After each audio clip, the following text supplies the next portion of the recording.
What's up, y'all? My name is Dan. Recently, United Airlines ordered hundreds of aircraft, including the 737 MAX 8, the MAX 10, the Airbus A321neo, the A321XLR, and these overture supersonic aircraft and these little electric plane things. It's a very impressive commitment for such a huge amount of different types of aircraft. But what surprises me the most is the A321neo and the 737 MAX 10 orders. They have an order for a total of 78 321neos and 258 737 MAX 10s. That's 320 planes in total. But why did they order so many higher capacity narrow body aircraft? Sometimes I feel like such a big order of aircraft doesn't make sense. I mean, there's 320 aircraft of the same size as the 757 that they already have. And this is not even including the Airbus A321XLR. Considering that at first they only have around 40 of the 757s, but I've been trying to make sense of this order and I think it makes more sense than we all think. First of all, I'm pretty sure they got a big discount, but I'm not gonna go into detail about that. I have a few theories on the purpose of these two aircraft. First of all, there's the obvious, a 757 replacement, mainly on transcontinental routes within the United States between cities like Los Angeles, San Francisco, and Seattle to cities in like Newark, Washington, Boston, or Orlando, as well as hub-to-hub flying and flights to the Caribbean and Central America. Basically, any route flown by the 757. Second of all, United has a huge focus on international flying. It makes sense because of their hubs that have a lot of business and international demand. So they have the most wide bodies of any US airline to support all of the international demand, with 213 as of 2021. But at the same time, it has the smallest mainline narrow body fleet of any US airline. It's fairly obvious knowing that American Airlines and Delta both seem to have much larger domestic market share than United. Thanks to the pandemic, a lot of international flying came to a halt and United lost a lot of their crucial markets. They realized that they have to put more focus on domestic flying in order to survive, so that's what they're doing. They're sort of revamping their domestic network and even using wide bodies on domestic routes to utilize all their aircraft better. They still have a few aircraft parked, but eventually those will return to their fleet. And eventually, international demand will hopefully increase to the point that a lot of the wide bodies that United uses on domestic short haul flights will instead be used on some of their new international destinations. And United is adding a lot of international destinations, so their wide bodies will be pretty well used. But this leaves a gap in the network. What aircraft are going to replace the domestic wide bodies? Sure, some routes are still going to be flown by wide bodies, but there are not going to be many. This is a market that the 737 MAX 10 and the A321neo can fill up, but this would probably require a fraction of the 320 planes that United is ordering. What about the rest? To give us an idea on what other markets can be flown by these two aircraft, we can also look at what American Airlines and Delta do with similar sized aircraft. American has a total of 362 Airbus A321s between the CEO and neo variants, plus another 26 on order, with a total of 288 aircraft. Delta has 127 A321s plus 155 A321neos on order, totaling about 272 aircraft. To this, you add 100 757s that they don't seem to want to retire, you get 372 aircraft. By the way, I'm not including the 72-seat 757s or the 757-300s.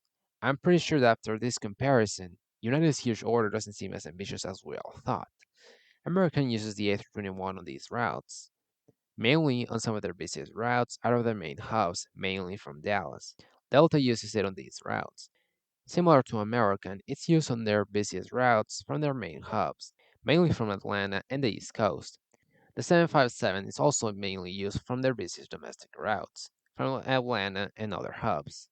Right now, United's busiest domestic routes are flown by other wide bodies, the 757s and the 737-800s and 900s. My thinking is that United would use the wide bodies to fly internationally. Sure, some will still fly domestically, but not as much as they currently do. These routes would instead be flown by the A321neo and the MAX 10. These two aircraft would also probably upgrade routes that are currently flown by the 737-900 or the MAX 9, while the routes flown by the 737-800, MAX 8, and the A320 would probably be upgraded to the 900 and the MAX 9. Then the A319s and 737-700 routes get upgraded to an A320 or 737-800, while some of the regionals get upgraded to mainline aircraft.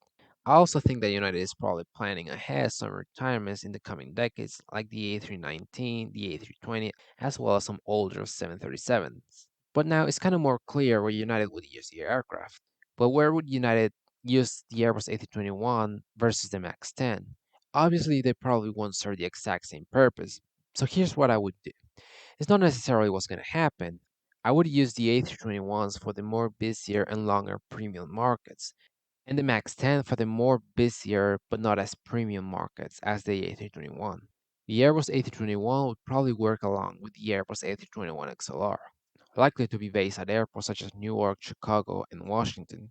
But I also wouldn't be surprised to see it based in San Francisco or Los Angeles. This could also be used for transcontinental flights from coast to coast, as well as the West Coast to Hawaii flights, maybe also from the Northeast to Florida and the Caribbean, Denver to the East Coast, maybe also some hub to hub flying. So here's some map I came up with the possible routes that could be flown by it. Now, the 737 MAX 10 will probably work mainly for the inner hubs such as Denver, Houston, as well as the congested Newark. It could also be used from Washington, Los Angeles, San Francisco, and Chicago, but I feel like that will be to a lesser extent. I'd definitely use it on the busiest transcontinental routes, similar to the A321. The main place I'd use this aircraft on would be their busiest routes out of Denver and Houston. Some possible routes could be Denver to the west and east coast, Alaska, and Mexico. From Houston to Florida and the west coast, the northeast, San Antonio, Austin, New Orleans, and Latin America. Then there's congested Newark. The larger plane can help carry more passengers per aircraft at this airport to visit destinations such as Florida, the Caribbean, and the West Coast, and other hubs. From other hubs, the presence would probably be smaller, but I decided on several routes such as Chicago to Florida, the West Coast, the East Coast, and the Caribbean.